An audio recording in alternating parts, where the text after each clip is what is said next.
It does this, this, and this. And now in 3 easy steps, it can even do this. Choose your life insurance coverage, apply and pay online. Live the e-life with Sagicor Life. Living the e-life easy.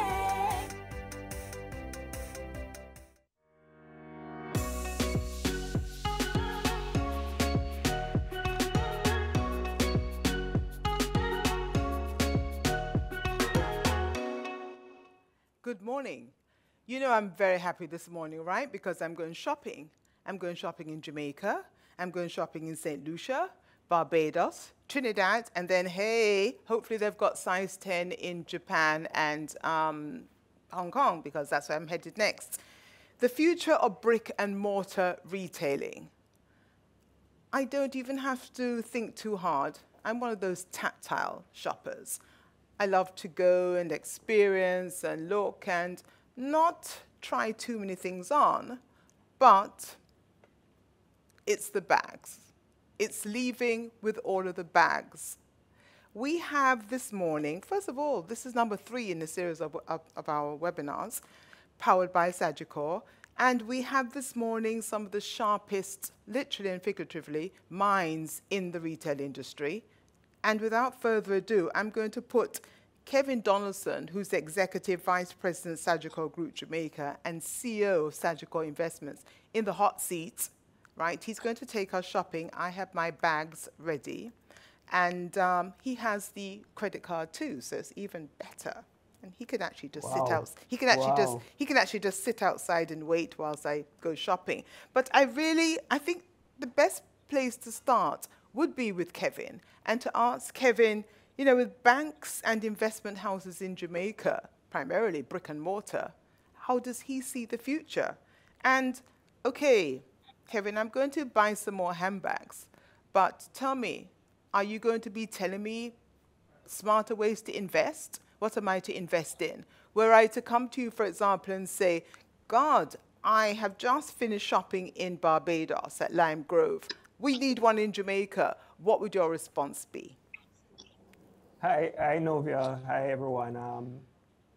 Let's see where I start. You gave me a lot of questions a while ago. Yes. So we'll start with the brick and mortar. Let's start here.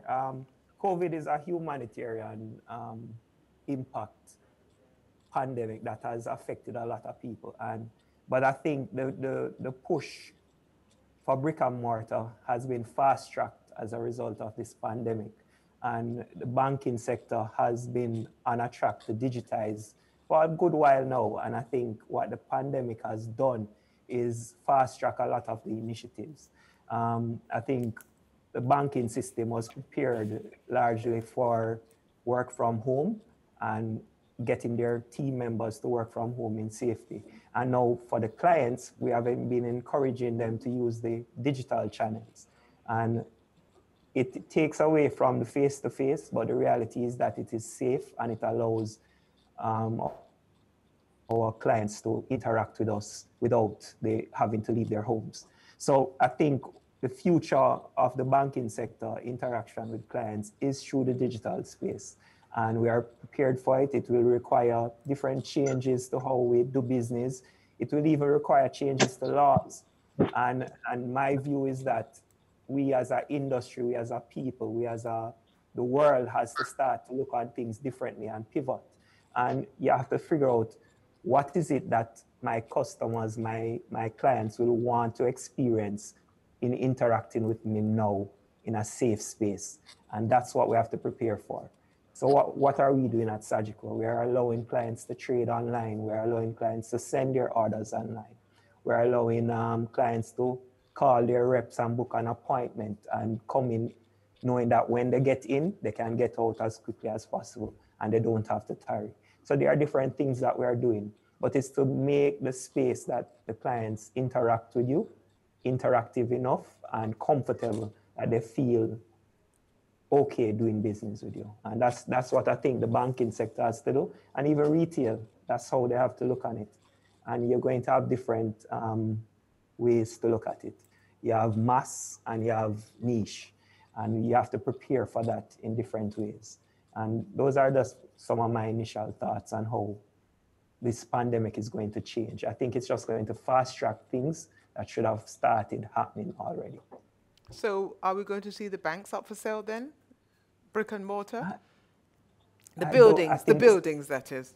I think the spaces are going to change. I think it's going to be more convenient. It's going to be more interactive. It's just going to be different. If you look in the States, you have, I think it's Capital One. Their banking halls are like cafes. And it's just, the mind will conceive things that some of us can't even imagine right now. Because when you think about it, every crisis that has happened to the world, we have transformed and come out better out of it because humans are adaptable. And that's what we expect to happen. And the retail space is no different. That's good to know. So I can actually envisage the day when I just walk in and say, yes, I want that handbag, please. Handbag? Yeah. Let's hear what the retailers have to say. I suspect that will happen. You probably step into a store and it picks up your phone IP address and it says, okay, it's Novia. We know that she likes to wear these kinds of shades, whatever. I don't know. Yes. The retailers saw that. Alicia Hartman, Peoples of Barbados. Okay, across the Montego Bay, Anthony Pearson, welcome. Thank you, welcome. You have kept your stores open. You have kept them fully staffed as well. Take us to the day before things changed and some of the things that you're looking forward to, or perhaps you have already implemented.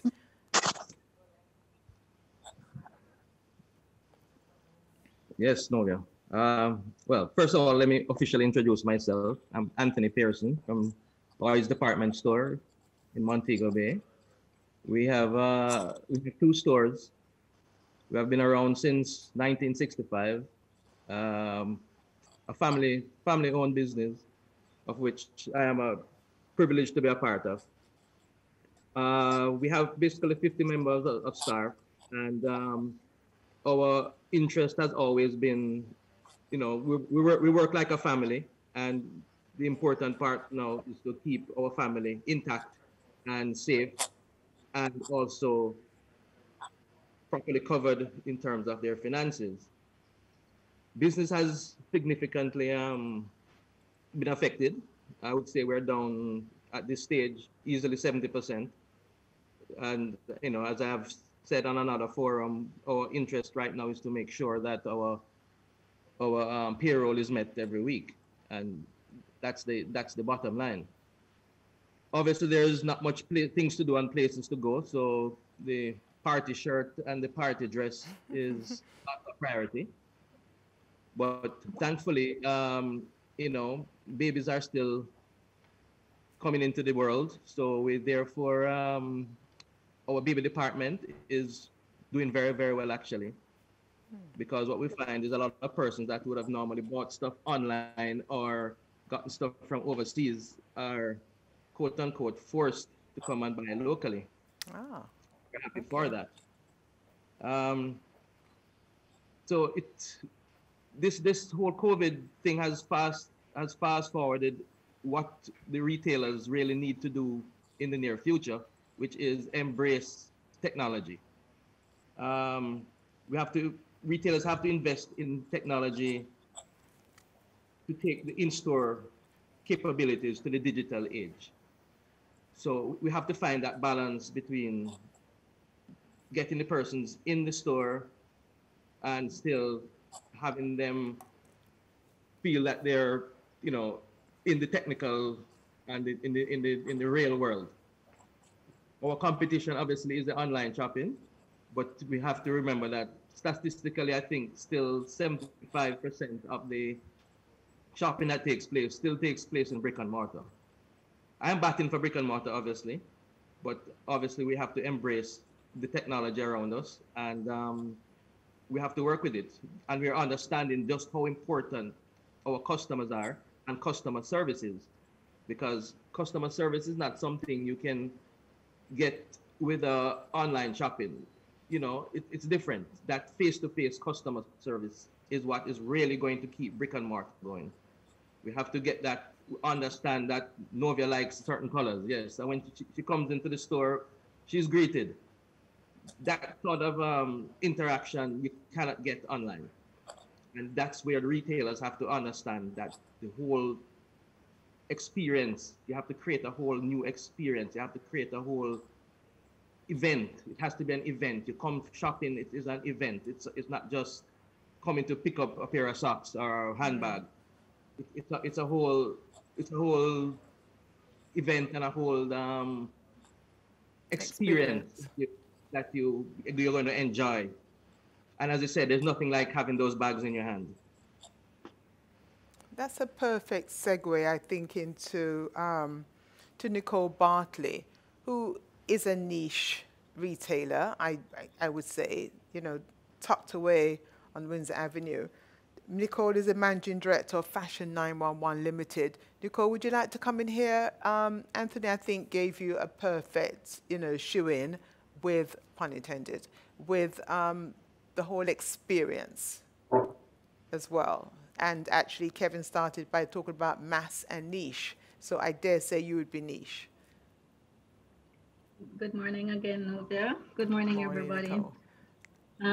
I was listening to Anthony just now, and I did agree.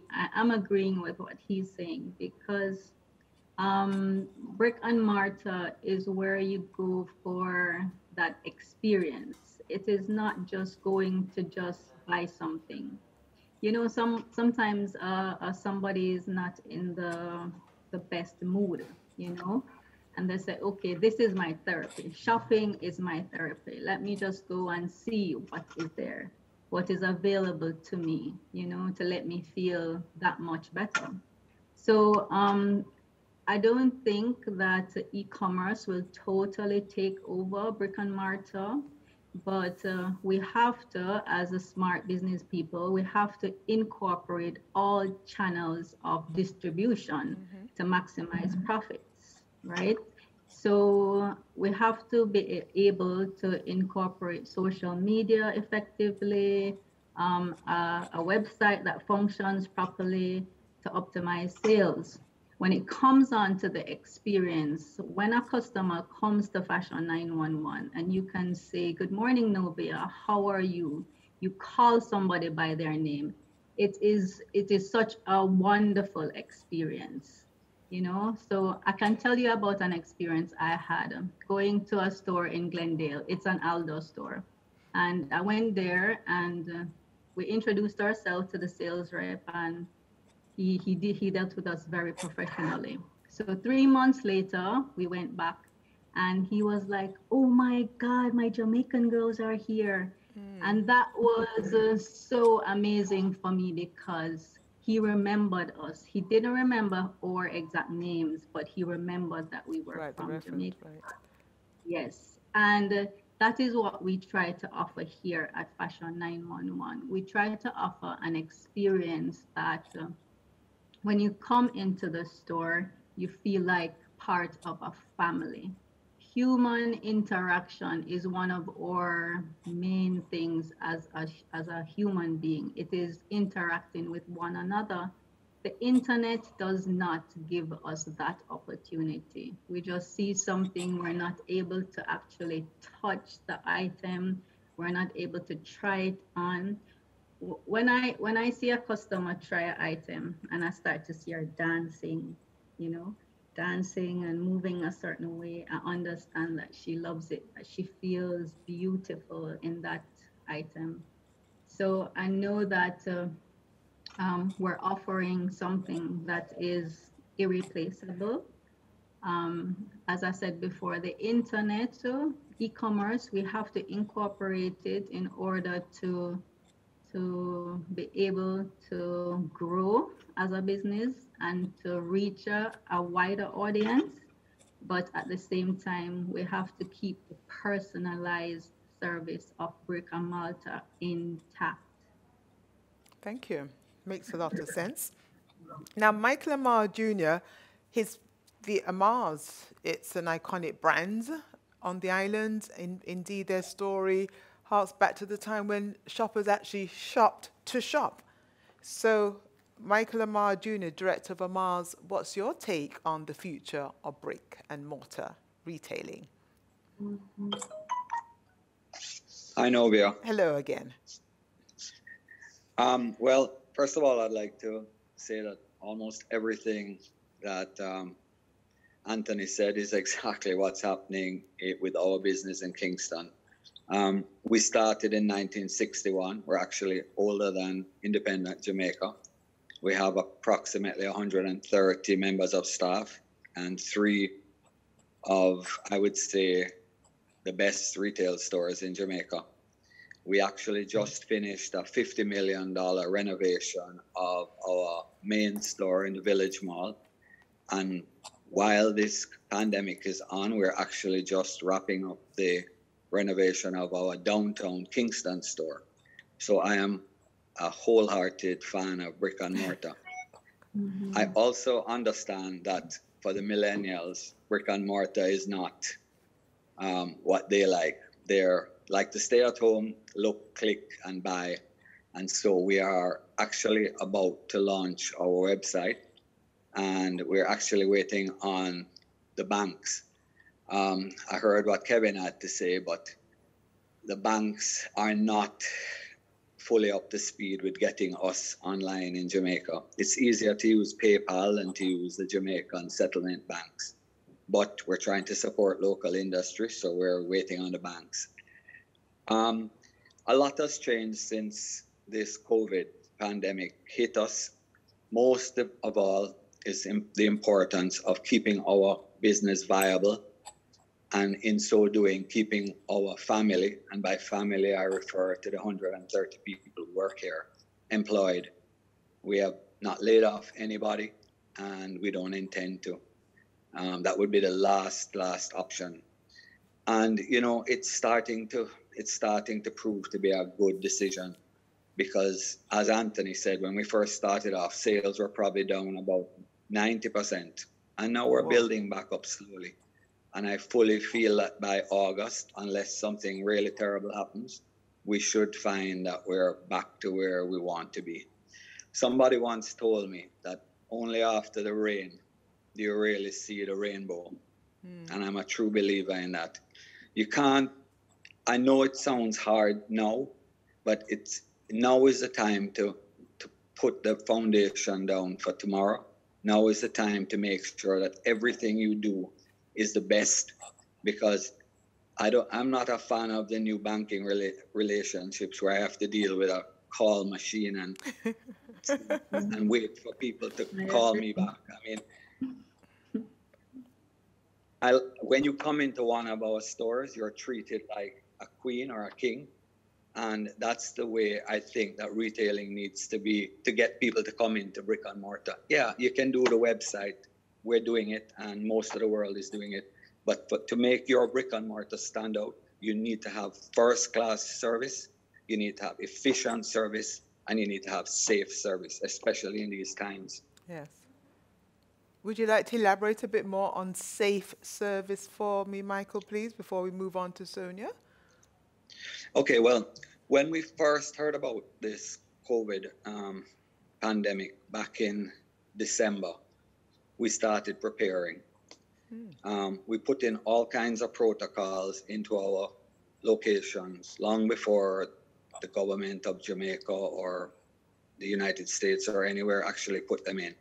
We implemented sanitizing the store every half an hour. The keypads that you use to punch in the credit cards every 15 minutes. We put our staff in masks.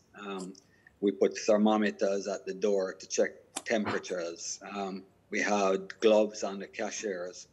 And we did everything possible to make the store safe, because we want customers to come in and feel that they don't need to be afraid to touch anything. And we certainly don't want our staff to feel that they're not going in a healthy environment. Also, we have a no questions asked refund policy, probably the only one that I know of in the island. So you can literally come in, buy the whole store if you want, take it home, try on the stuff, and whatever you like, keep it and bring back everything else, and you get the full cash refund right on the spot. That also makes it safer because it eliminates you having to, if you don't want to fit, not to fit. And, you know, those are the kind of things we've been doing. And every day this week now we're putting in face shields on all our staff. Originally it was just the cashiers. But now that we hear that the air condition blows the droplets further, everybody's going to have a face shield.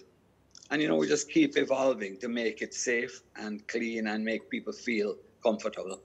Great. Thank you. Lee's Fifth Avenue, another iconic brand. You know, if you say the name, it resonates with people. Sonia Trehane is the general manager at Lee's Fifth Avenue. You're on the floor. Welcome, Sonia.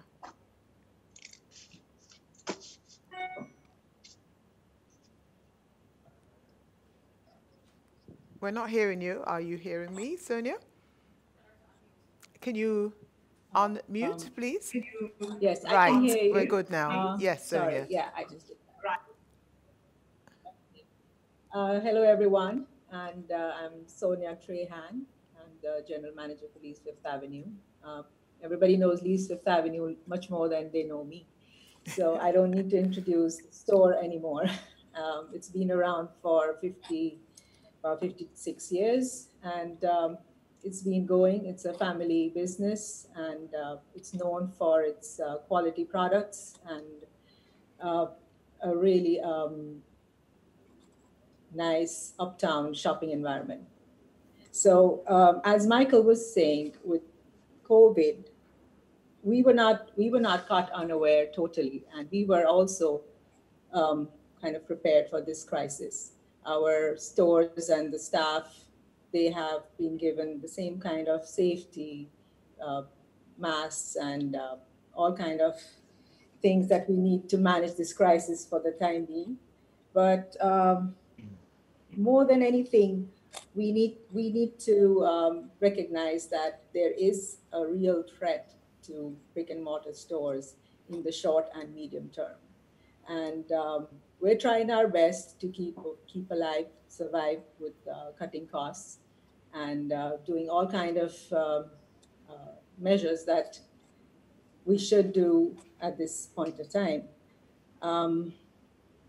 Long term, we expect certain changes, we are already started with the store renovation by reducing our footprint in the stores. We moved our shoe store into the main store, which is basically one of the ways that brick and mortar, I think, in future can survive, because we really do need to keep a keen eye on our costs. Rentals are what are really affecting brick and mortar stores right now. We've got some kind landlords who've given us some good deals, and we're able to work with our costs and improve and basically just stay in business for the next couple of months. And this is in the crisis situation. Whereas in the long run, I definitely see us going more and more towards embracing technology and going towards same thing like Amar's, getting our own website. For now, we have about 80,000 followers on Facebook, and we've got about 20,000 on Instagram. And social media has helped us a lot in the current crisis. We have also done things like curbside checkout, and personalized shopping experience is what we really are depending on right now. Our staff calls customers, our top 20 customers, and they ensure that they don't have to spend a lot of time browsing in the store, because we understand people have safety concerns and they don't want to come in the store as much as they used to. So this is a new time, and working with our customers before they even come to the stores is a key element that we are going to pursue and we're going to work on in the near future. Apart from this, we are expecting help from government in kind of recognizing that there's a threat for local retailers, not just from other local retailers, but also foreign online shopping. A lot of people, they turn to foreign shopping, and competition is good. Everybody loves competition, but we want a level playing field. We want government to come to our assistance when it comes to all kind of the duty and the GCT and all kind of duty rules, the tariffs that a country imposes. So they need to, the government needs to assist the retail sector and help it, just like it does some of the other sectors. We need to see the love towards the retail sector as well. So that's something that we need to bring up, and we as a retail community need to speak to the fact that there are certain duty exemptions being given to shipping companies which we don't get. And we need to make sure that we do everything possible for the survival of our businesses. Because retail, brick and mortar, is definitely not dead. It is 80% of the total retail in the world. People are not going to stop going to stores just because of this temporary phase. I think we need to look more long-term and develop strategies to put ourselves in a position where we can survive, not just for the next 2 years, but even beyond. Thank you very much, Sonia. We will move to Anup Shandaram, who's the CEO of Bijou. And after that, we do have quite a few questions, so we'll take some of the questions before going across to St. Lucia. So, Anup, welcome. Well, good morning, Novia, Good and morning. congratulations on putting together this distinguished panel from across the Caribbean, morning panelists, and especially the ones from St. Lucia, Barbados, Trinidad. Welcome to Jamaica, or welcome to our webinar. So in order to start this on the right footing, I'd like to give you a quote from Coco Chanel. Coco said, "In order to be replaceable, one must always be different." Our company started as a small dry goods retailer in 1935 when my grandfather stepped off of a boat, headed to Trinidad, and fell in love with Jamaica. He never left. We were incorporated in 1949, and that was about 70 years ago. We have 150 staff members, 7 outlets, 5 luxury duty-free, high-end watches, high-end jewelry, 1 arrival duty-free at Norman Manley called Glad to See You, and 1 electronics store on King Street. Before I start with my presentation, I just want to give you my reference. In case I sound intelligent, I want to know this is not me, somebody else, right? I'm a student of retail, so I'm going to give credit upfront to some of the people I'm quoting and that I'm pulling information from. So the first person is a guy called Peter Smith, who is like my mentor. I followed him for years. He wrote a book called Squirrel Spotting, and it's a must read for anybody in retail. I'm going to be quoting from The Retail Revival by Doug Stevens, and Shopping Why We Love It and How Retailers Can Create the Ultimate Shopping Experience by Pam Danzinger. So those are the 3 references that I'm going to be using in my little presentation. So first of all, I want to just point out some truisms, and anybody can jump in and contradict, but these I think are fact. So shopping is not about price; it's about value. So customers have to perceive value in what they're buying. It's not an absolute figure. So when you're buying a Porsche, it's a very expensive car, but it's great value. As would be a Rolex watch or a Christian Louboutin shoe or a handbag from Chanel or whatever, 4 or 5 grand on a handbag, really?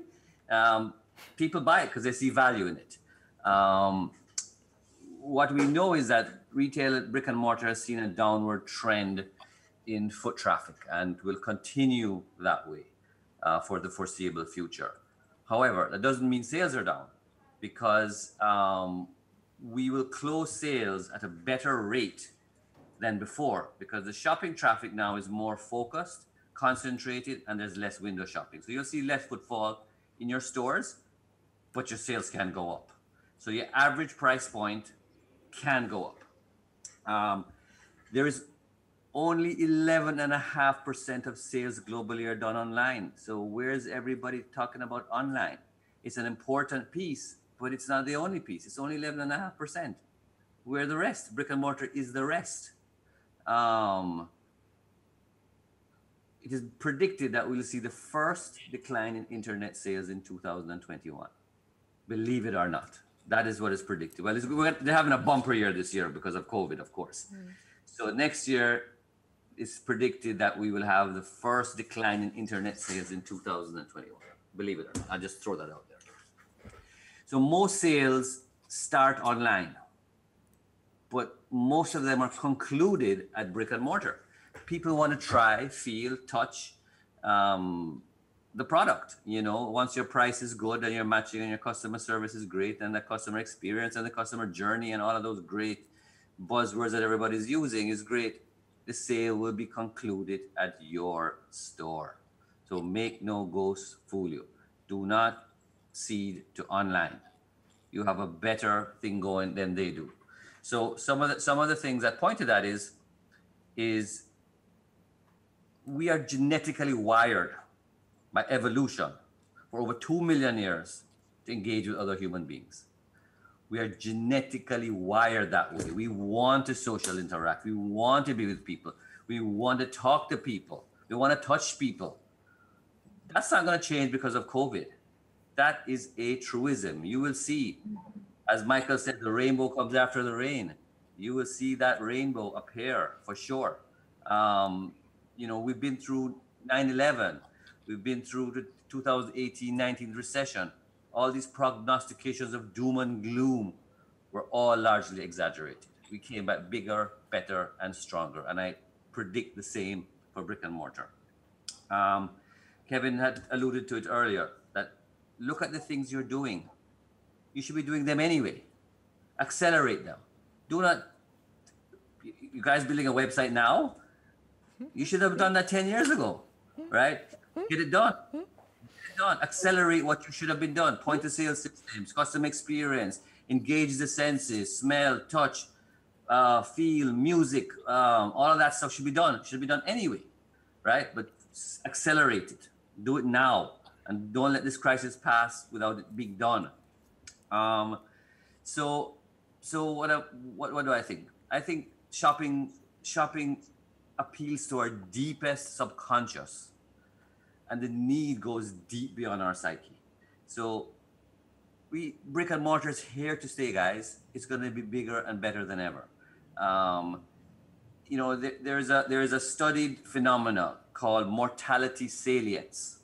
Now it sounds like that's not mine. I stole that from somebody. And we have it is a deep sense of comfort and safety. People after COVID-19 will want to go out and socialize and they're going to buy more, much more, because you call it retail therapy. You can call it retail therapy. They call it mortality salience. You face your mortality. People you know have passed away. I want to enjoy my life. I want to enjoy the things that are around my life. I only have X amount of good summers left in me. Let's go spend some money and go live it up. You know, that's what's going to happen.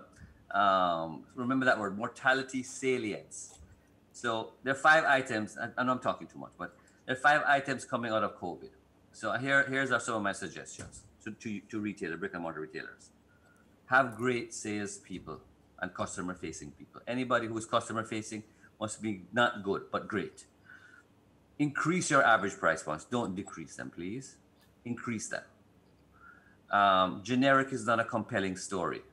Don't be the average guy. Don't be the guy in the middle. The middle is shrinking. Either go down or go up. I suggest you go up. Online must be a part of your strategy. Must. It's got to be one arm of what you currently do.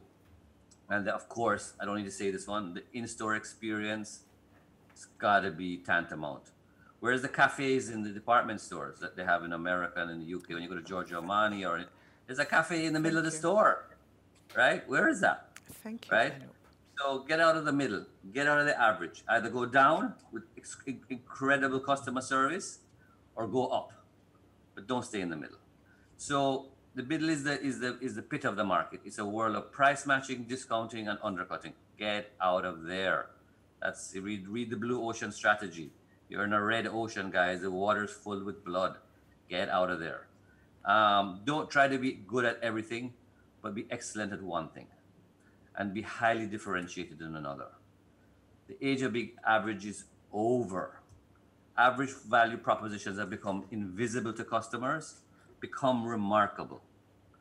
Go down and create a great value proposition with fantastic service, or go up and give everything. Be careful of zombie brands. High value experiences and products are more unique and more niche. Use technology to your advantage. You know, I'm going to share with you, well, I'll share with you later, but sell remarkable products in a differentiated way, or sell differentiated product in a remarkable way, or offer remarkable ease of access with differentiated service, or offer remarkable ease of access with differentiated product, or offer remarkable price with differentiated product, service, or ease of access. You know, you can be different. Weak retailers are gonna die. You are gonna have less competition coming out of this COVID. Be on top of the game. Understand the theory of the last man standing. That's when your margins go up. You can get a bigger market share in a shrinking market. Go do all of that stuff, and let's do this thing together. Remember, every little thing you do is magic. So you give that to your customer, you will create a loyal customer base, and boom, you have a renewed regrowth, profitable, larger market share business with a lot of happy customers, and Kevin will rent you a lot of space. And you know, you're good, and he's going to give you discounted price on your interest rate, swipe terminals, swipe it, this stuff. He's going to do a lot of stuff for you. So let's go out there. Let's be positive. Let's capture market share. Well, I did tell you that we would be going shopping with the best. Thank you very much, Anup. Before we go across to St. Lucia, there are quite a few questions. I'm going to start with the one for Michael Amar first, and then go to Kevin, because Kevin, everybody wants you to answer a question. Michael, there was a question about your refund policy, your return policy. Somebody wanted to know, okay, fine, what would happen were a person got a big COVID positive, and they would return the clothes to you? But I would imagine that they'd be laundered in any case properly. Did you hear that, well, Michael? Yes, I did. Are you hearing me? Yes, I am. Yeah, well, first of all, we don't accept clothing that has been worn. So we're assuming that the stuff is being returned in the same condition it left the store in. Okay. Obviously, if it's in packaging, we would wipe the packaging down with sanitizer. If it's not, it gets steamed. But we would always only return to the store merchandise that is in the same condition it left the store in. Thank you. And now I can't tell you if the person that took it has COVID, but there you have it. You know, but the fact I don't is, think they have test kits. I don't think they have test kits for clothing yet. But the fact is that you would have taken the necessary, precautions, people going into the store and all of that. So, okay. And we do everything possible to make sure that everything in the store is in a sanitary condition. Right. Okay, Kevin. Yes. Okay. I'm hearing him. Will Sagicor have online meetings, so those clients who don't want to come in, will they be able to have a meeting via Zoom as people are embracing online? This is from Gerald Jello Lodowica, a question. Yeah, and that could have happened before COVID. You're able to meet with your banker or advisor online, via WhatsApp, you name it. All options are available to you currently. I think the banking sector is ready to meet the clients where they are. I heard Michael say that our payments system is not up to speed yet. We're coming. The banking sector is going to come to support the retail to pivot however they need to be to benefit from what is to come in the new dispensation. So yes, online meetings can happen. Okay. Another question for you, Kevin, so don't go too far. As a business owner, says Shauna FC, as a business owner, I also had significant hurdles in setting up my e-commerce site almost 9 years ago.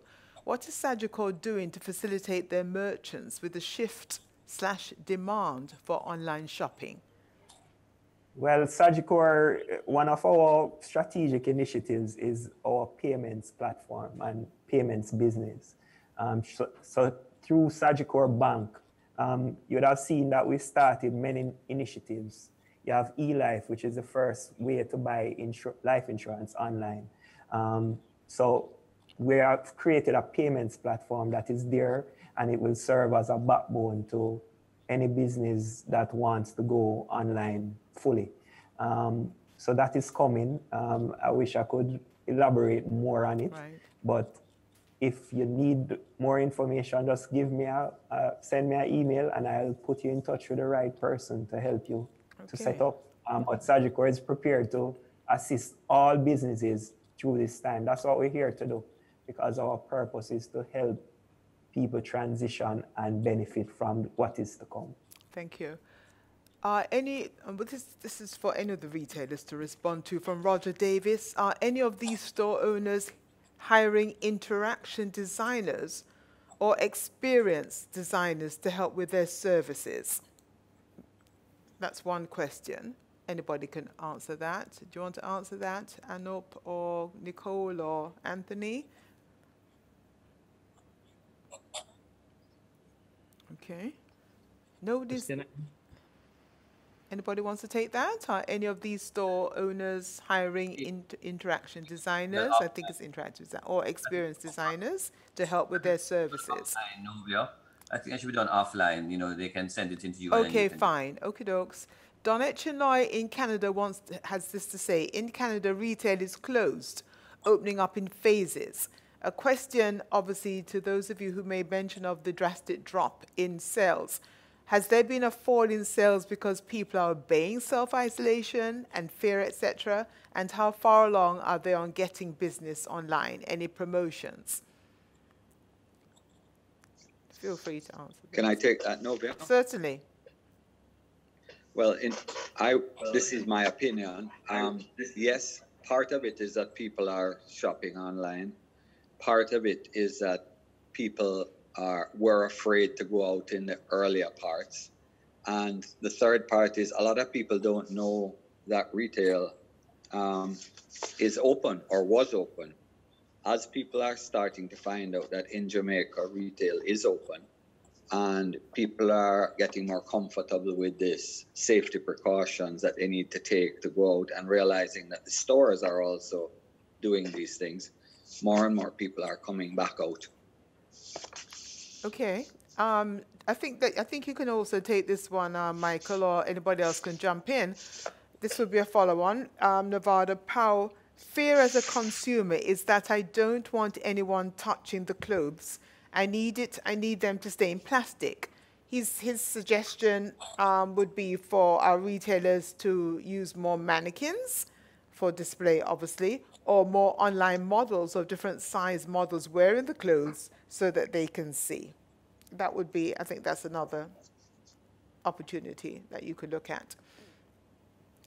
Lots of kudos for you, Anup, your presentation. Can the reference books be placed in here? We can certainly do that. Anup, can you refer to those books again, please? Okay, so the first one is Squirrel Spotting by Peter Smith. The second one is The Retail Revival by Doug Stevens. And the third is Shopping, Why We Love It and How Retailers Can Create the Ultimate Customer Experience by Pamela N. Danzinger. Question for you, Anup. Primark stores, the UK, went from a £650 million month in revenue store to zero when the result of COVID-19 pandemic, because they had a zero online strategy and bankruptcy is looming.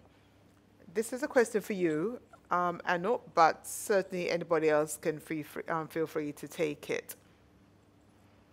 This is from Toyin Adulate. She's actually in Nigeria. Do you want to take that, Anup? I didn't get the question. What was the question? The question is to you, Anup. Primark stores in the UK went from a £650 million per month revenue to zero when COVID happened because they had zero online presence. Bankruptcy is looming. Oh, bankruptcy is looming. Well, yes. That's where your bankers come in. That's where Kevin and his project. Because let me tell you guys, I'm not committing him, but if you have a good relationship with your banker, then you go to them and say, listen, guys, I need to get through this. Please give me a principal moratorium on my loans that I have with you. Give me working capital support that I can pay my interest to you, or give me my interest capitalized at the end of the period. We will come back, but I was there for you when things were good. Now you need to be there for us when things are bad. We want to be alive when this thing finishes. So don't let us go down the tube. So that's where your bankers come in. So Kevin will, I'm sure, gladly entertain any of your requests once you have, the appropriate asset base and projections for the future that coming out of COVID. It's still fluid.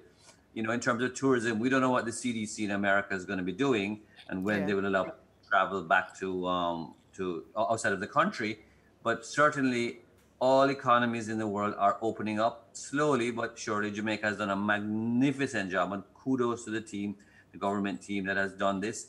We have had one of the best phase shutdowns globally, and I suspect we'll have one of the best phase reopenings globally because the team is thinking.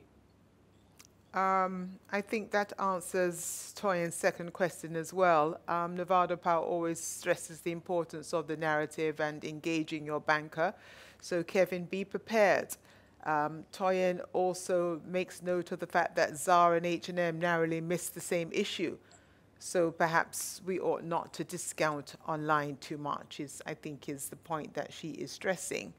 I think this is the perfect time now to, we've had coffee. Thank you. I love that, Anup. Thank you very much, Anup. Where are the coffee stores, in-house coffee stores? I love that, Anup. Hint, hint to all of you there. From St. Lucia, we would like to introduce May Wayne, who is the CEO of St. Lucia Star, the director of Haute Couture, a former retailer herself, definitely involved in the beauty, fashion, every industry, because she is the publisher of She Caribbean and travels the world to go to different shows, etc., etc. So, May, from where you are sitting, how do you see the future of brick and mortar? Hello. We're hearing you. Are you hearing? Hi, okay. I want to thank you for inviting me. Yes, I'm hearing you. Great. I thank you for inviting me, Novia. It's been really nice to get some red lipstick on for a change. I want to start by feeling very honored to be along so many esteemed people from the industry. And I am the only person representing a small island, and my island, St. Lucia. So I feel I'm in a unique perspective because we only have 180,000 people in St. Lucia. 95% of our economy depends on tourism, directly or indirectly. And I want to start by saying, first and foremost, I'm not an expert. None of us are. None of us has seen an enemy like this before. This is an enemy that can both kill us literally and rob us at the same time. So all we can do now is project, to speculate, and hope we can pull ourselves together. As a publisher who has been in business for 32 years, I have seen many changes. And when I started, there was no Google Ads, there was no Amazon, there was no Facebook, In fact, there was no email. So change is something as business people will learn to adapt to and to change for. This has given us an opportunity to sit back and to simmer the situation and to think. I think of it as a relationship. You had some problems in it, you did not face them, you now had the time to look at them. I certainly had things I needed to change in my business. I did not address them, and now I am having to address them. I have had the honor and the pleasure by working with most businesses in St. Lucia, some of the top retailers and some of the smallest ones, and most of the hotels on this island. And it is heart-wrenching when you walk into some, if they allow me to walk into businesses, to see a place that was once vibrant, now a soulless shell. It's gutless. And when those advertisers started canceling by one from my publication, I was left with no alternative but to stop printing. Yes, I took the opportunity to turn the newspaper into a digital format, and I'm glad to say readership has grown and it's increasing every day because people want news they can trust by journalists that they know. Whether we can now turn around and monetize it, that's a different question. But when I speak today about retail, I speak on behalf of my island, I'm very proud of, and I also on behalf of those retailers. Our retail industry is completely shut. We do not know.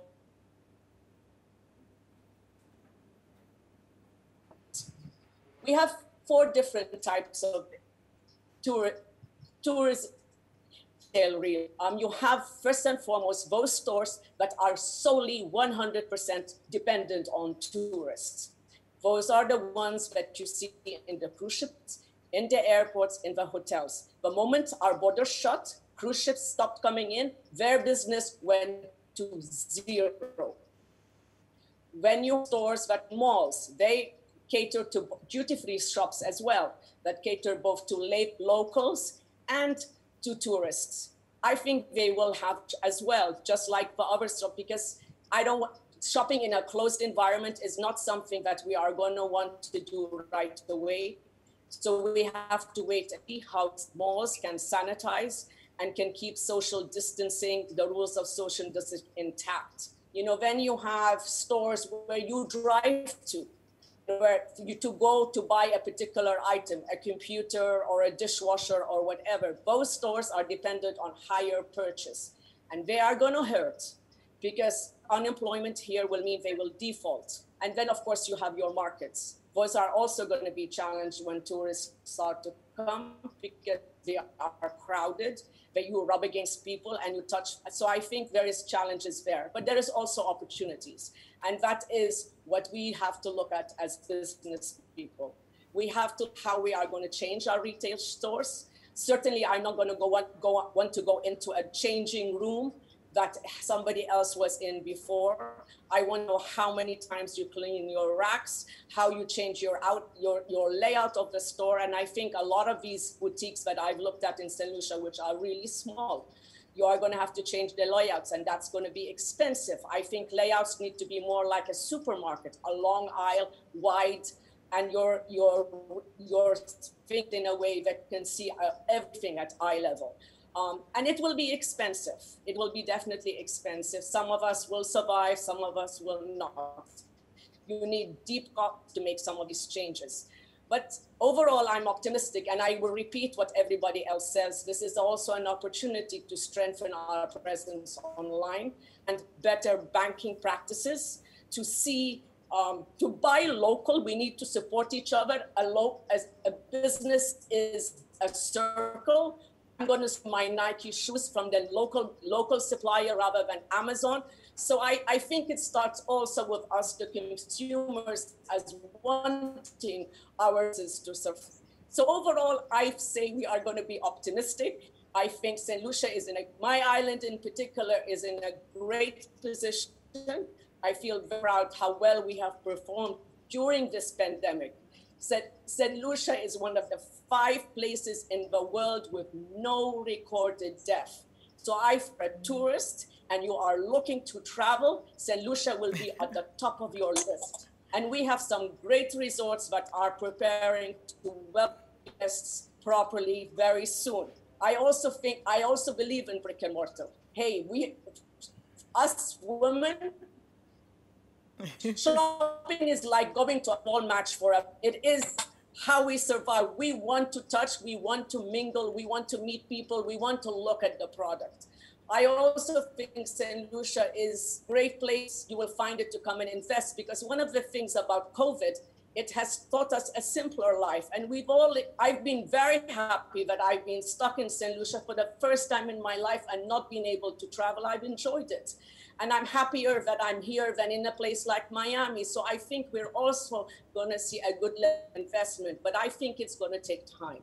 We are going to have to wait and see when people are going to get confidence to come back into the stores and shop and travel. But I do believe as human beings, we want to be among each other. And we have to have these campaigns where we learn better as Caribbean people, that we together are stronger and we must support each other. Buy local. I'm certainly going to order a whole bunch of stuff, for example, from my friend Maylene, rather than go onto Amazon and buy something. So I think it's an opportunity for us to learn and to help each other. And I want to end by saying, life is not about being on a diet. We are going to go out and shop. We are going to taste that chocolate cake. So, we're meant to touch, feel, and mingle, Novia. So I do believe we can win, and we will kill that enemy that has come to separate us. And we will be stronger and more united as a business community. Thank you. Thank you very much, May. I look forward to our, long brunches in St. Lucia. Yes. Yeah. I miss them too. I know, right?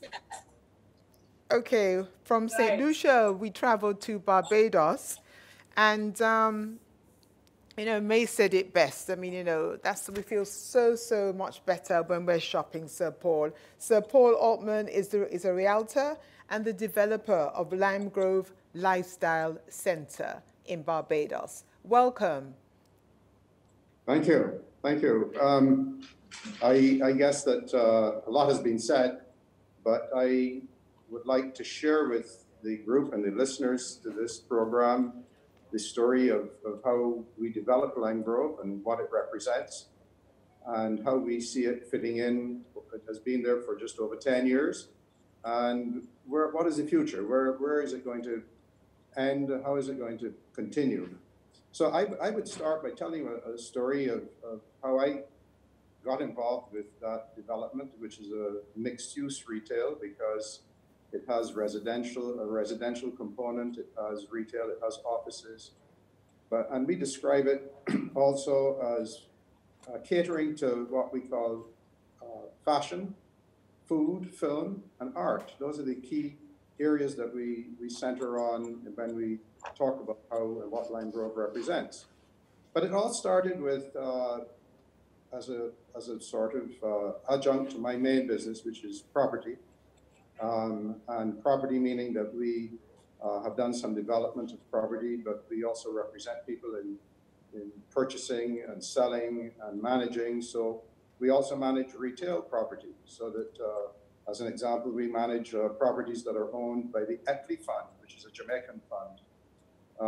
And that group bought out a fund that I was a part of, which was called the Fortress Property Fund. So they have properties here, including the largest department store in Barbados, which is Cape Shepherd. They own the property, they don't operate the retail. So that as a follow-on to what I am involved in, many years ago, I was on a board and we were going to redevelop a part of Bridgetown. Funnily enough, that same part is now going to be redeveloped again. That sent me on a journey to try to understand what retail was all about, what this mixed use, what it meant to develop a project that had more than one retailer. In the case of Lime Grove, we say that we have 100 different types of retail existing at Lime Grove. So we went on journeys, and I went to the Urban Land Institute in the United States, and I joined that organization. And they explained to us how they saw retail. We got to meet with two of the largest developers in the United States, which is the Simon Corporation and the Rouse Corporation. And those companies were able to critique our project and to tell us, in their opinion, it needed to be adjusted to be meaningful in terms of foot flow, in terms of the types of products and shops that were, how they were set up within the center. And we don't call it a mall. For us, it is a lifestyle center. It is upmarket. We don't deny that. In fact, I think what Novia said earlier, that some people are maybe slightly intimidated because they see all of these international brands. We started with Louis Vuitton, and we have Cartier, and we have Ralph Lauren and Michael Kors and Longchamp, and all of the names that you would find in any of the centers globally, and many more. But if we were going to prepare this center to meet the expectations of what we set as high-end retail, we had to create those names in order to attract the overall sense of purpose of what we set out to do. And it has worked. We have been in business there for 10 years. We have had changes. We don't fool anyone that there have been some retailers that have been with us that have left, but all of a sudden new ones have come with a slightly different twist. They have adapted to the changes. And that's what we're talking about once again, adapting to changes, this time changes in the approach to retail. And we see those changes are just a passage that we have to work our way through. In other words, you know, we have COVID now, and we all know that the view on COVID is that COVID is here, and it will be here for a while. But we are going to work our way through this pandemic, so that we are saying, and we are projecting even longer than most people. We are saying that it's going to go through this year, and it's going to go through the middle of next year. And we depend on tourism, as what our friend in St. Lucia just said. But tourism is going to trickle back into Barbados. The sort of confidence of shopping is going to come on slowly. We understand that. So we are preparing for that. We are now in our phase 2 of lockdown, and we expect to have an announcement by our Prime Minister at the end of this week where we will go into phase 3. And phase 3 will start to allow some retail to open back. And right now we have a few that are open in our lifestyle center, or we call it the center. So we have some that are open, and they're open for limited times. Fortunately, after taking the advice of and visiting these types of centers in prime capitals, we were in London, in New York, in Miami. Those are the centers that we traveled to, Toronto. And we designed our center with 3 large open spaces, what we call 3 courtyards. And each one had a signature. So the one of our courtyard is a water courtyard. And around the water, we have all of our food. So the food is people sitting outdoors, which really works in the climate that we are in. We also then have another courtyard, which we said we didn't want anything to happen there except retailers to surround it. So no food, no drink. And what we have there, we call it the Pond Courtyard. So that is one that would have sculpture, that would present a sense of quality, of purpose, of where you are. People should go and sit there and just think. And then we designed our 3rd courtyard, which is called the Caribbean Courtyard. We had to have a Caribbean Courtyard in a Caribbean center. And the Caribbean Courtyard has plants, and it has coral, which is the native stone of Barbados, and it has a large bar. And again, we don't claim to have invented these things, but we designed a bar that we copied off of the Raffles Bar in Singapore, the long bar. And that works well. Again, it's a spread out atmosphere. Luckily for us, it fits into the new requirements and the protocols under COVID, because it is spread out. It has space all around it. So Lime Grove is there, and it has maintained that quality.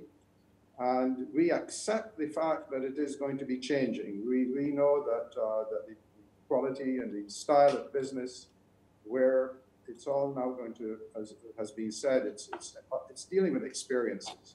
People will come to Lime Grove, the stores will have, and some of them already do, they have in, one of our new stores has in a champagne bar. Several of our stores having coffee shops. And so you have the ability to go and sit in a store, and we call it, you know, buying by impulse, the impulse purchasing. So they go for coffee, but they then see things and they buy them. The restaurants are quite special at Lime Grove, from Indian to a deli, to Asian, to Italian, to fusion, to Thai, and so on. So we do have a variety, and they're not large. So again, that fits the profile of where we are right now. Lime Grove, yes, they're going to have to make some adjustments in terms of how they maintain the cleaning and provide all of the requirements that, as I say, the protocols are suggesting that we need to have. So Lime Grove is ready. We are, you know, taking more thoughts into consideration. We understand. We spoke to one of our biggest retailers there, who has stores all over the Caribbean, Central America, South America, and we had a long discussion with them the other day, and they're positive. They feel very keen to reopen. They understand that it's going to be a slow process and gradual build back of sales. But they also understand that there are going to be key changes that have to be put in place, changes that refer to, that cater to the online shopping, where you have very polished pickup stations. And I was looking at Nordstrom in New York, and they even have outlying locations where people can go and pick up the items that are purchased online. And the word that I saw that they use for that now is BOPIS, B-O-P-I-S, buy online and pick up in store. So they're picking up in stores or outside of stores, the ability to pay using Apple Pay or Quick Pay or less contact. Those things will happen. And yes, we are, the stores and the retailers that we represent are conscious of this. They are all signing on to all of the latest technology, and we are supporting them in every way we can. And I think that's about as good an introduction as I can give. Thank you very much. We look forward to revisiting. To Trinidad and Tobago, Peter Elias, welcome. Peter is a designer, style arbiter, merchandiser. Let's just say that he speaks fashion. Welcome, Peter. Thank you very much. I'm very honored to be part of this panel. And I congratulate you for your vision. Thank you. Shall I begin? Whenever you're ready. Okay. I'm based in Trinidad. My name is Peter Elias. We have 4 retail stores. We style campaigns, images for advertising campaigns.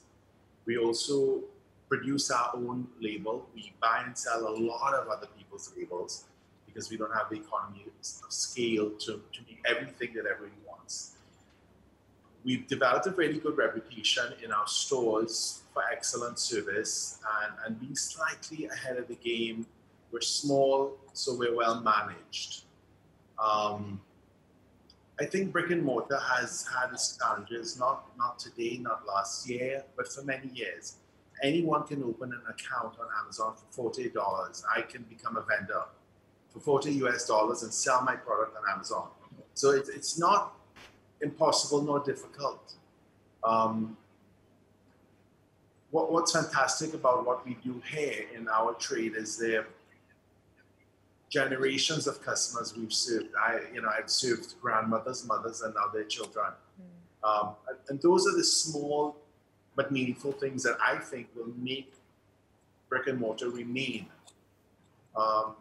COVID is just one other enormous challenge that we have to all overcome. I saw one of the earlier interviews with the son of, oh my God, his name is escaping. The guy who owns your hotels in Jamaica, what's his name? Stuart, you spoke to Adam Stewart? Yeah, he was in an interview and I saw, and he spoke about something about the region that I shamefully, because in Trinidad we used to have lots of oil and gas, and he spoke about the region as being 85% dependent on tourism. And early in the game, that was like a real kind of eye-opener for me. And us Trinidadians were slightly removed from tourism. We get Carnival, we had an enormous trade, 40,000 people come a year at Carnival, and it's real a stimulus for this economy. But other than that, as a region, I think we, as May touched on, we are going to suffer. So Paul touched on it. He's going to maybe have to, relook at new leases or a new way forward. I'm very concerned about the future.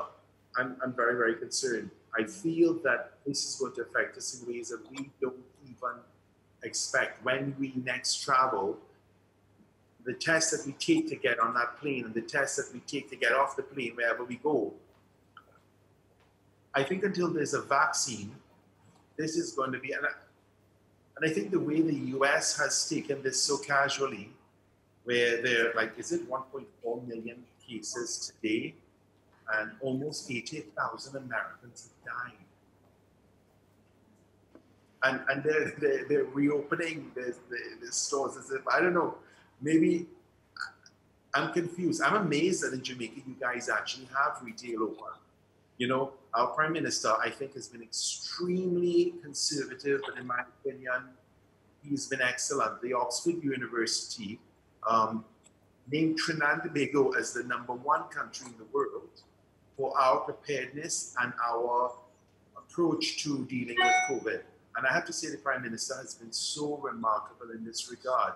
He's been extremely conservative. A lot of the people like the chambers, the business chambers, and lots of economists have been critical of him, thinking that he should be more robust, open back up now. I think he's stressing on saving lives. We only have 116 cases. And after 3 weeks of that, this is the logic he's had, of no new infections, we can move forward confidently that this thing is maybe a day ahead. I feel this is going to affect our retail, our desire to shop, to live, to dine. I think many of the other panelists on this panel would agree that we sell garments and style for occasions. We're a little bit similar to you, Novia, in that what we do in store is what you create on page 2. We create magic, we create lifestyle, and it's taken me many, many years to hypnotize and have a team of people that together, as Anoop says, create that experience when you shop. You try on possibilities, you leave the store a more enhanced person as a result of what we did to you. That's what this is all about. But the problem is, I don't think there are many places you're going to be able to go in Trinidad where we're still not allowed to assemble beyond 10 persons. So we have the same. And I think that is not going to stop until, you guys say Carnival in October. Did I hear you say that with the alcohol earlier with Mr. Amar? Yes. I'm hoping you guys have Carnival in October, and that would be like a brainwash to the region that, hey, we can move forward. Brick-and-mortar is going to survive forever, I think. As Anoop again said, over 80% of the sales of the world are established in brick-and-mortar. It's a function of how good you are, yes, how creative you are, how you make that experience. As a young designer, I went to Milan, I got and offered a job with Giorgio Armani. And if you walk the streets of Milan, you will be humiliated into thinking you're redundant and useless, because there are so many design houses. Everybody's done something you already want to create. You're not new. There's nothing about you that you can create that hasn't already been 10 times. You go to a show like the big one they do in Vegas, every single product that is already made is made again. It's already made, and at a better price than you can make it. So the question is relevance. How do you create the brick and mortar experience to make you relevant? And I think I'm going to say this one more time. What you created on page 2 on your that magic, that ability to make people connect, respect, feel amazing. We all have to, as brick and mortar people in the retail trade. That's how we're going to keep this trade alive, by our excellence, by everything Anoop said, all those people he quoted and more. The only problem I feel is that our little region, I think we're not going to have a good 6-8 months. And I mean, I'm not going to jump on a cruise ship now, not until there's a vaccine. I don't know. I mean, but I read a silly article on CNN that cruise ships are booked up from August of this year. So maybe I'm not drinking the Kool-Aid. I don't know.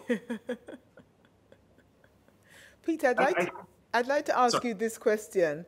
You know, indeed, we're all eager to start up because, we do need fresh and more fabulous content for page 2. Bill Edwards, a local designer in Jamaica. In fact, he exports, his shirts are exported to Milan, Italy. They're also in Montego Bay. Anthony Pearson carries him. He wants to know, how about looking at buying local to keep our manufacturing and jobs for our people? How many people here, he wants to know, can make that commitment? You speak to excellence, Peter. In Trinidad, you have the excellence of the local designer side by side with the international brands. I would imagine the same is in Barbados too, where they have strong local designers. What is the future, Bill Edwards wants to know? I think that the local design industry, especially in Trinidad and the region, has suffered a lot, because a lot of what is produced here can be brought in cheaper, less expensive. So it speaks to what Anoop said again. Your excellence, your ability to create a unique product. We used to create sugarcane here in Trinidad and Tobago. We used to produce and sell. And it was a very difficult decision that this very government that we have in power removed sugarcane from Trinidad and Tobago, because you could simply import sugarcane much cheaper than we produced it. It was a very difficult decision to take a couple decades ago, but we did it. So my logic would be, you should only be in a business that you can be competitive, good at what you do, relevant, or change businesses. At the beginning of COVID, I swear to you, I was investigating the possibility of maybe I could do a crematorium, but a very beautiful one, white with palm trees. I said, because all that's going to happen is people are going to buy food and die. This is it. This is no. I initially, that's what I was thinking. Right. Yeah. So I think it speaks to the local designers have a big challenge, but many of them have maintained their productivity over the years. People like Mailing and Toya Pegas, and they only did that because they're good at what they do. They're consistent, they're relevant, and that's the only way to survive. So the focus has to be on excellence, as he said. No free lunch. None whatsoever. Thank you very much, Peter. Anthony, here's a question for you from John Kirkland. It's for you. Can you last out if COVID continues for another 3 months, is the question posed by John Kirkland. Anthony. Hi. 3 months, we estimate that we can survive this thing even at the present rate for probably another 6 months. The point is you have to think about your costs. You have to really put everybody make your staff understand how important each and every customer is. And it can work. We are seeing, as Michael Amara said, it's the sales have been increasing marginally, and we're thankful for that. But we think we can survive, and we have to survive because, you know, any business that has been around for decades, as we have been, and you can't survive for 3 to 6 months, you've been doing, obviously you're doing something wrong, because you must have something in reserve or some relationship with your banker that you can survive for 6 months or even more. Okay, that answers that. Last but by no means least, we'd like to welcome Radhe Vaswani, COO Global Clients, and ask you for your take. You've listened patiently, long and hard, from where you sit across the waters from us. You happen to be here with us in Jamaica, but where you sit and work, what's your take on the future of brick and mortar retailing? Good morning, Novia. Thanks for having me today. And I'm passionate about helping brands in different countries. Having grown up in a retail family, I'm privileged to be here amongst the retail greats in the Caribbean. They have a lot more experience in retail, and I commend all their efforts and share their learnings during this time. It is definitely not easy.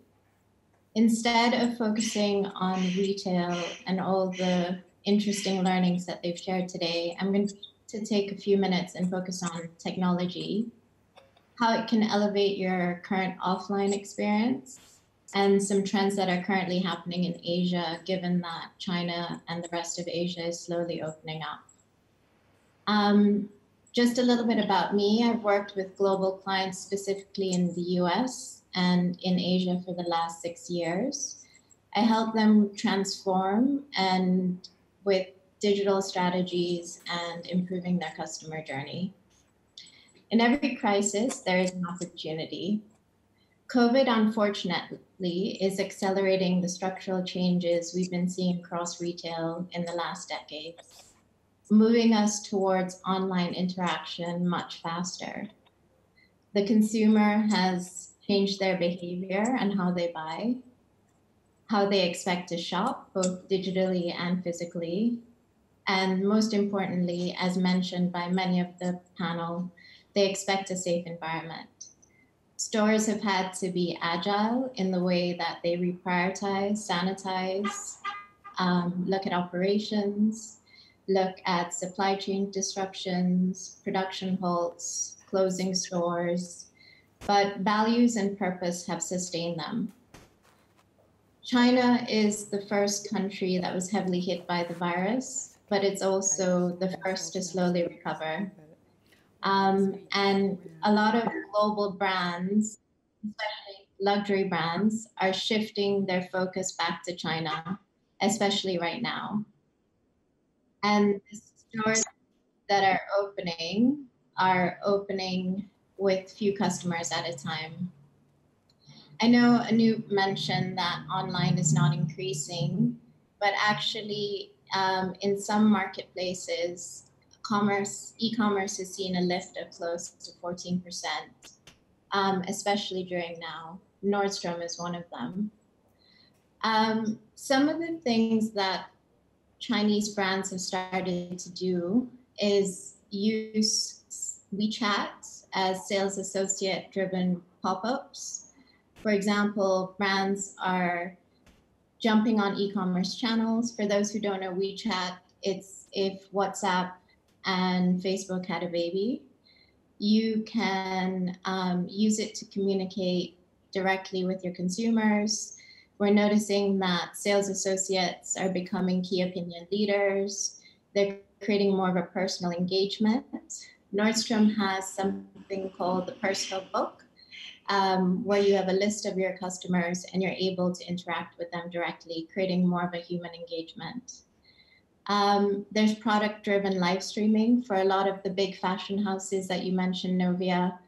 They were not able to have people attend the fashion shows live, so they brought experiences such as live streaming. We're starting to see that with Live Nation and Fortnite. So bringing artists like Travis Scott and international DJs to the platform where you can virtually experience it. Another interesting trend that's starting to happen is interactive social ads. So fighting the virus calls for community and unity. We're all in this together. As we've learned, it does not discriminate. And by using social conversations through your social ads, it allows you to create a stronger community. We're also starting to see a lot of VR pop up. This still needs a lot of testing, but it's just creating a little bit more of an experience. So that's great for China, but what does it actually mean for us here in the Caribbean? These are just some recommendations and insights. And a lot of the research has come from Bain and McKinsey. So staying true to your values. This will set you apart from the rest and help you build your brand. Most importantly, be authentic. Your customers want you to be human and treat them as humans. Have both digital and physical capabilities to serve your customers. So find new ways to do the same old things. For example, you can post on Instagram and deliver or offer curbside pickup. If you have windows in your stores, you can change that so that it's a little bit more friendly. Create a strategy with digital and physical capabilities to serve the customers on their terms. So in every disaster, there are 3 phases. There's the event, there's rebuilding and recovering. And in most of the world, we're actually just experiencing the event. So I recommend to continue to optimize your strategy as we continue to learn more about the virus and the way in which we're interacting with each other. Keep it simple. So for example, there's a lot of high-tech online solutions, but in the Caribbean, we don't have, whether it's the means or the knowledge or the know-how, there's low-tech online store solutions that you can consider. So for example, using phone or email for virtually anything in the store, creating curated selections, sending it to those clients, even posting it, and having them relate in that way. Strategies about working with flexibility and speed. So bringing inventory closer to the customers. You can use your physical stores as fulfillment centers or helping with convenient services, as you see in many places in the US that they're using it as clinics or drive-throughs. Clean up, spruce up, as Mr. Amar said. You know, when you reopen, we're all going to have to look fabulous. So keep it clean. That's the new norm. Create space. Think about the next normal. And most importantly, accurately assess your finances. Right now, we're seeing the impacts of the virus, but we're yet to see the impacts of the economy and what happens. And learning from the Great Depression, that could have lasted up to 3 or 4 years. So take a really good look at your operating model and assess your finances. Make sure you realign it with your corporate and business support teams and adjust your footprint of your physical stores accordingly.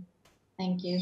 Thank you, Rade. I'd like to keep you there for a moment and ask you to speak some more about how much further our retailers can go in terms of online. Quite a few people want to know that.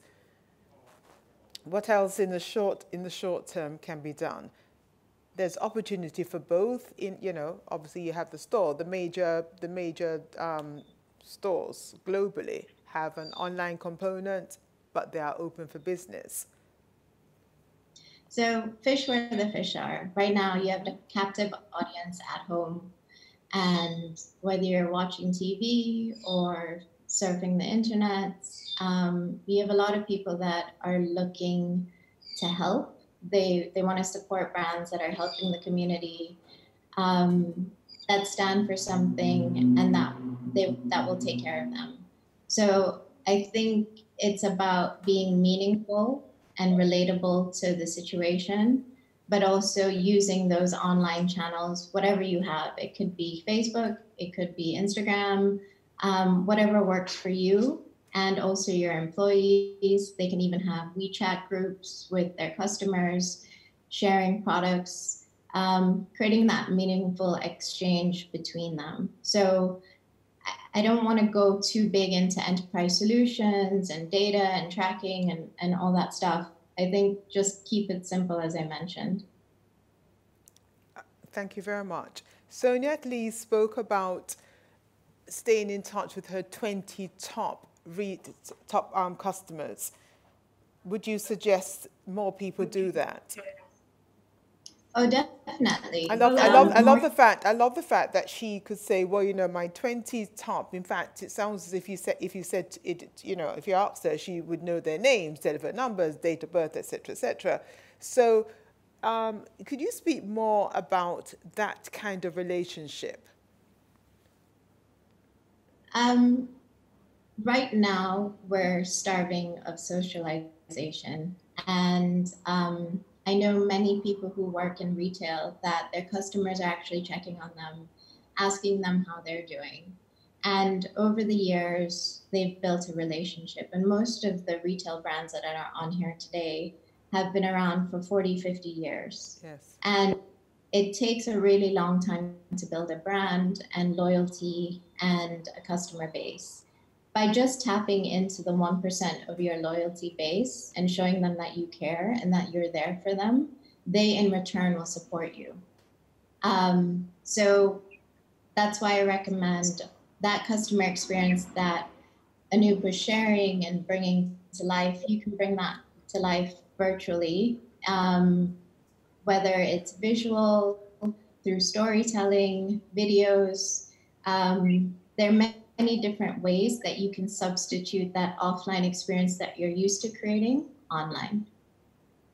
Let me ask all of our panelists one question, and I'm going to ask all of you to respond. Let's start with you, Anthony. If you knew now, let us all, you know, go back, press the rewind button, and go back to December 2019. What would you be doing right now, Anthony? What would we be doing different? Right, exactly. What if you we should knew have in done. December, as we ushered out 2019 and we said, oh my God, you know, into a new decade and wholesale and cow fat and... In hindsight, I would definitely say we should have been more prepared for the digital aspect of the business in terms of our exposure on the website, our exposure on Facebook, our exposure on Instagram. That's you know, we saw it happening, we saw it coming, but the COVID really just brought it a lot closer and a lot more urgent. That in retrospect, that's where I think we lost a bit of the plot momentum there. Okay. But if we were to do it again, certainly we'd have to go the digital route to enhance that a little more than it has been enhanced. Okay, Nicole. I'm agreeing with Anthony again. Our website would have been up and running by now if we knew what we knew today. But we are optimizing social media, so we have started to see more sales via Instagram, and we are delivering a lot more now. So we're already halfway there, but the website we would have been ready. Okay, Michael Lamar. I'm not hearing you. Press mute. You're on mute, Michael. Right, thank you. You hearing me? Yes, we're okay. hearing you now. Same answer, the website, but I think you need to understand when you're doing a website for a store like Amara's or Lloyd's or Lee's. At Amara's, we have over 250,000 SKUs. So what I would have done differently, instead of trying to get it perfect, I would have just gotten it done. Started with maybe 2,000 or 3,000 and build, and that's what we're finally doing now, because we were trying to go on perfect. Now we're just trying to get it done, and we will be in another week or two. And really focusing on, the here and now, what people are looking for, right now. Exactly. Sonia? Yes, so pretty much the same things, yes. You can hear me? Loud and clear. Yes, we are. Okay, are you able to hear me? Yes, we are. Okay, so pretty much what Michael said, we agree.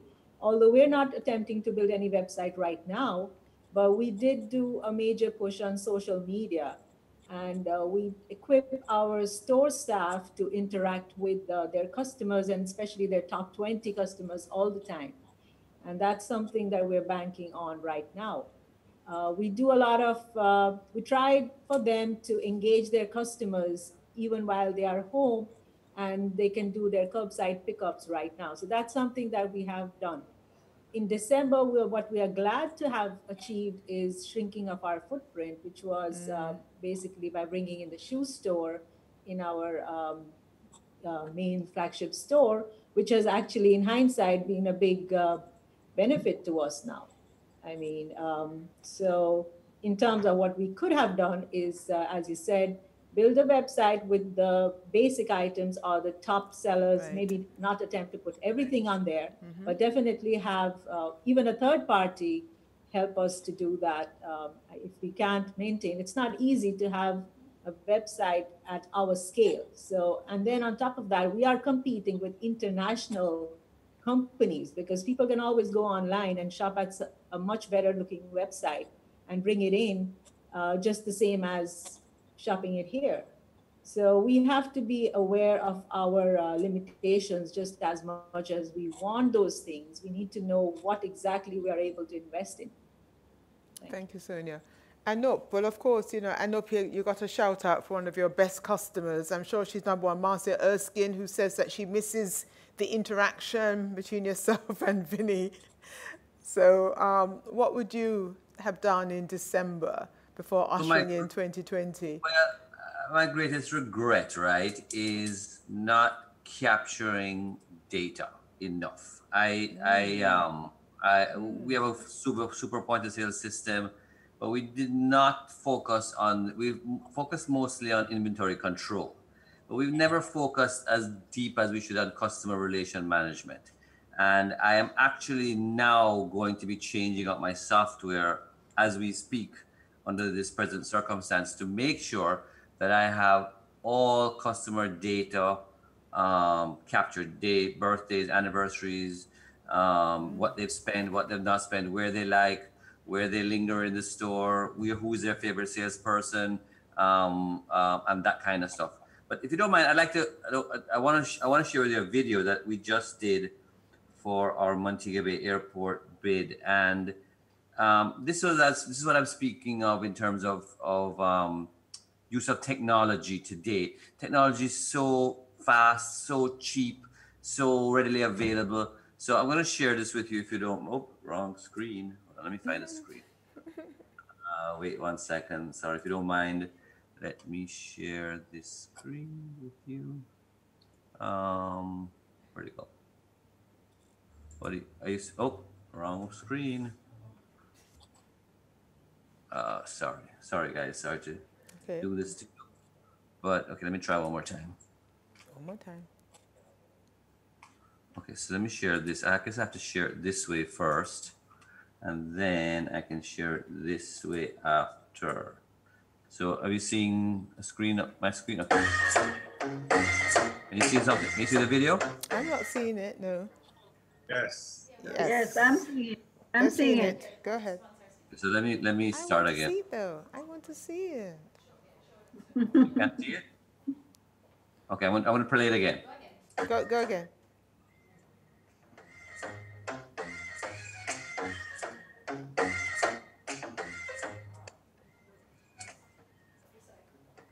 I can see it. But I'm seeing the screen, I'm not seeing the video.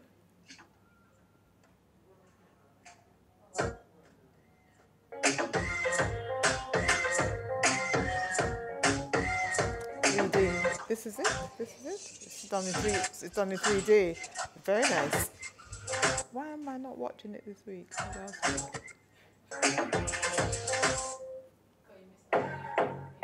Yeah, you can get the better. They bought one less camera. Why am I not? Wait, put this on a second. He might have to cut off because of the thing. Yes, it's done it. Why am I not seeing myself?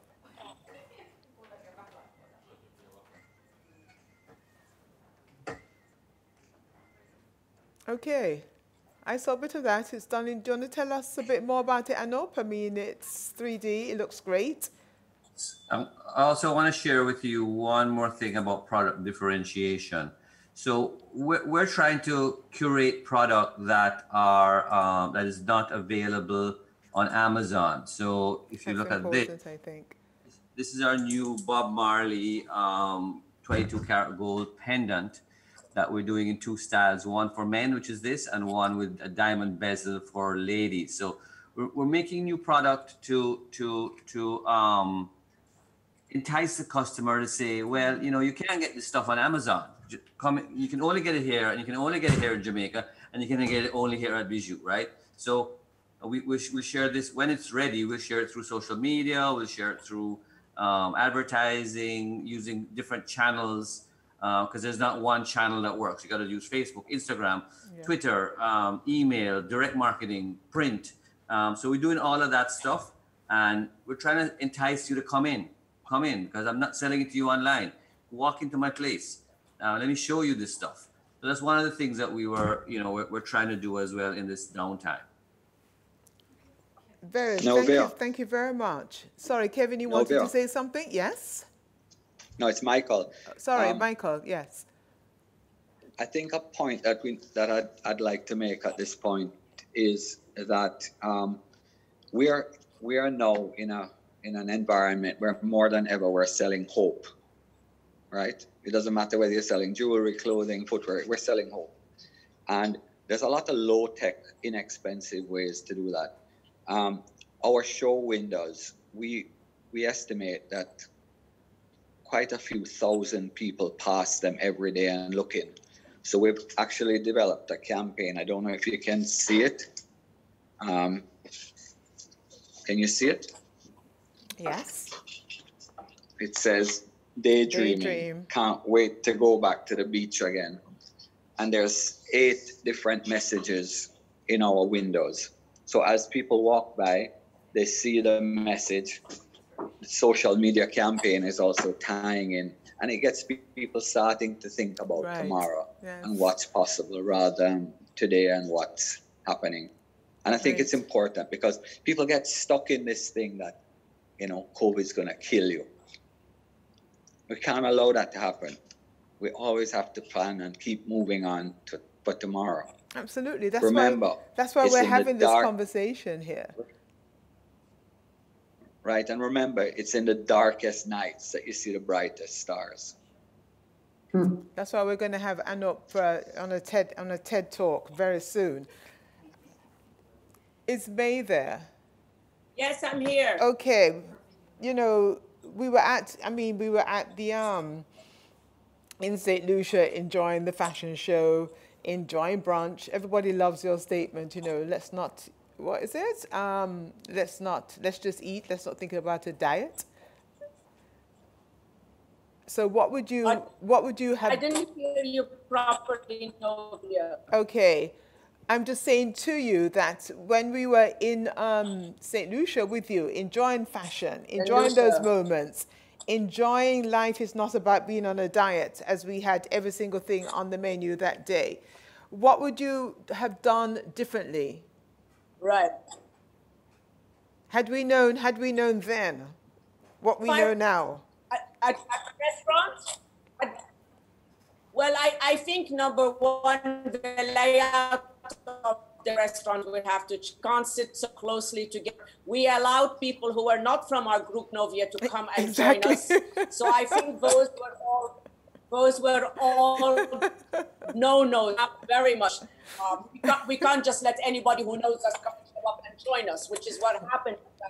That those things will change. And I'm seeing pictures, my research about how restaurants will be, and to be honest, they're like space shuttles, you know, glass little enclaves.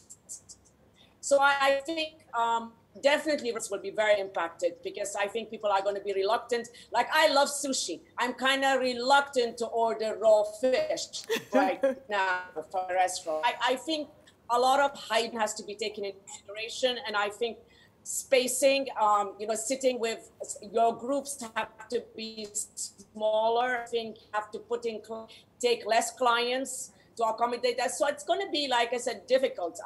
What was great about our gathering is outdoors. So I think outdoor dining will definitely be more popular than sitting in air conditioned dining. You know, as far as like even the fashion show, I thought about how I can create a fashion show, including social distancing. And I think, you know, once you make the audience interact with the state, things like that can happen. But obviously, a lot of these things need larger spaces. And space is something we certainly don't have in St. Lucia. I don't think most of the art I can accommodate have big ball fields like you do in the States. So I think that is our biggest challenge, whether we're a restaurant, even a hotel. I mean, some hotels accommodate some of the new rules, like a Sandals, for example, because they're big, wide spaces. Some of the smaller mom and pop hotels will struggle because they will not be able to have, you know, to do the social, to check in is a small area. So I think, like I said initially, it's going to be a very challenging time. The strong ones among us will survive, but change is definitely imminent in every aspect of our business. I mean, mortar and pestle brick and mortar will definitely exist, but I think will change. How we use space is definitely going to have to be redefined right now. Thank you. So, Paul? Yes, I think certainly with us, we act and follow what the tenants are doing. And our advice would be advice that we gain by speaking and learning from what their plans are. And the tenants certainly are changing. They recognize that retail will change, and they're going to need us to help them. So yes, more technology. And that the consumer now is going to expect quite a variety of things to change within the shopping environment. And we are going to have to work with the tenants to achieve that. So technology may be the number one thing that we should have paid more attention to. You know, we talk about Instagram, and Instagram certainly is and the social media, the use of social media. We're well on our way with that. So the answer is we have been anticipating and following those changes, but yes, we could have sped them up a little more. And now we have no choice, but we do have downtime. This COVID was something that came on us suddenly, and no one really could read the duration of what we were going to face. In fact, my sense is that some people are reading it as a shorter experience, and I tend to be a lot more conservative. So I see this as a gradual, as I said, sort of phasing in of retail, rather than all of a sudden when they open up the stores, we're going to get back where we were. So it gives us time. It gives us time to initiate all of the changes that we know, you know, are necessary. And I truly feel that the end result will be, and it is further away, in my opinion, than many people suggest. The question is, can a retailer operate on 30% of their volume of sales? You know, is that something? It's a question of staying alive. Someone said to me that if they were in the middle of the ocean and they fell off of a ship, the decision would be, which way do you swim? Right now, you're not quite sure which way to swim. You're still learning. You're still listening. We know certain things are given. So the given item is that you have to stay alive. So if you have to survive on 30% of your sales, you have to learn how to survive on that until that changes in the positive direction. And yes, I'm very positive. I'm very strongly of the opinion that all of these things will come back to be stronger, healthier, more vibrant. But the changes will be that the experience will be different within the stores. So the stores are going to have to retrofit it. I think that was said. The experience that we talked about at Nordstrom, where they have less products and more services. All of these things will change, and could we have guessed that? Well, some people did. Some people, as I said, Nordstrom opened before COVID struck us, and they had implemented some of these changes. Okay. And if you in New York and you went to the newest place there, which is Hudson Yard, and you go into Hudson Yard and you have, I think, 7 or 8 floors of retail. But they're enclosed, and they're going to have a lot more, sort of implement a lot more changes and costs than someone that is in an open space. Again, we couldn't anticipate it, but we do have time, and I think that we will all, as I say, come out of this stronger. Absolutely. Peter. Hey, I'm not sure what am I answering? Some spoke of the future, some spoke about retro. Looking back, were you, as you sat back on December the 31st and had that final glass of champagne saying good riddance 2019, 2020, here we come, a new decade. What would you, when you look back now? For us, it's a very big season, the graduation prom trade. Yes. I'm from Jamaica as well, but we do a really large one here in Trinidad and Tobago. And many of my suppliers in North America, like one in particular who I work with, we have them with the designs and ideas. He's sitting on almost $100 million worth of graduation gowns, and there is no prom season this year. None. No. We are heavily stocked here for a fantastic prom season, which will not be. So we're, I'm in a difficult position where I own so much stock for something that will not occur. I wish I knew that in December. Yes. So that's one thing that I'd like. But I think that I'm not sure if any of the other panelists felt this, but when COVID-19 came, I thought it was just maybe like SARS or bird flu or what was the H1N1 or, I thought maybe it's not going to be like, I don't think we saw this coming in its enormity.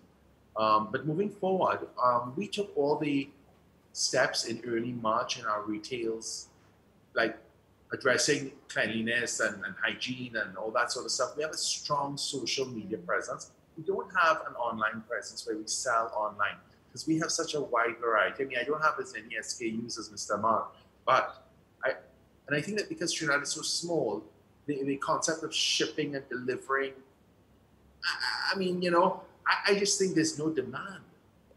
As of now, I don't think having an online presence is going to make me sell. I think that people, in uncertain times, people focus on what's important only. And one thing this taught me about is to focus really clearly on as what's the here and now, really. From Singapore, I forget your name. Rade. Spoke about getting your finances in order, having a vision of the future based on, I think that I expect if we open in June, as we may, or July, because infections are down, I hope to make 30% of my sales. I really, really hope. Good. Okay, we look forward. Rade, you have 1 minute, literally, sorry. Rade? No worries. Mine's quite simple, Novia. I can't speak on 2019, but I think just some humble words of advice is use digital to help enhance your offline customer experience and look at your customer as one person, both offline and online. So you're not trying to just meet their needs offline and you're not trying to meet their needs online. Thank you. And Kevin? Yeah, Novia, just quickly, what I would do differently is think differently. I think what this pandemic has done for business people and individuals on a whole is that the things that they thought they had to do, they realized that they didn't have to do it. And that's one thing I would continue to incorporate in my processes and encourage businesses to do. Just keep refreshing, keep thinking about how can I pivot, how can I be different, what do I need to do to continue to remain relevant and to meet my client needs, how is it changing? The pandemic has caused so many things to change. People are going home early, spending more time doing things that they never thought that they could have done previously. And I just think that we have to add that as a part of our daily lives to continue to reflect and refresh and be ready for what is to come and newness. I think that is what I would do in December. How can I prepare my company to be stronger and better in 2020? And what do we need to do differently? What do we need to break up and change? Thank you very much, Kevin. And thank you very much to each and every one of our panelists.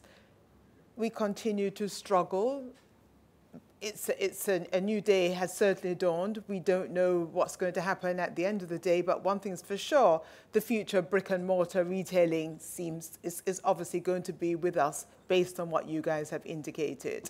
I'd like to thank again all of you, Kevin, Anthony, Nicole, Michael, Sonia, Anup, May, Sir Paul, Altman, Peter, Liza, and Radev Aswani. And of course, we would not have been here had we not been powered by Sagicor. I'd also like to thank ARC, Flow, and Phase 3.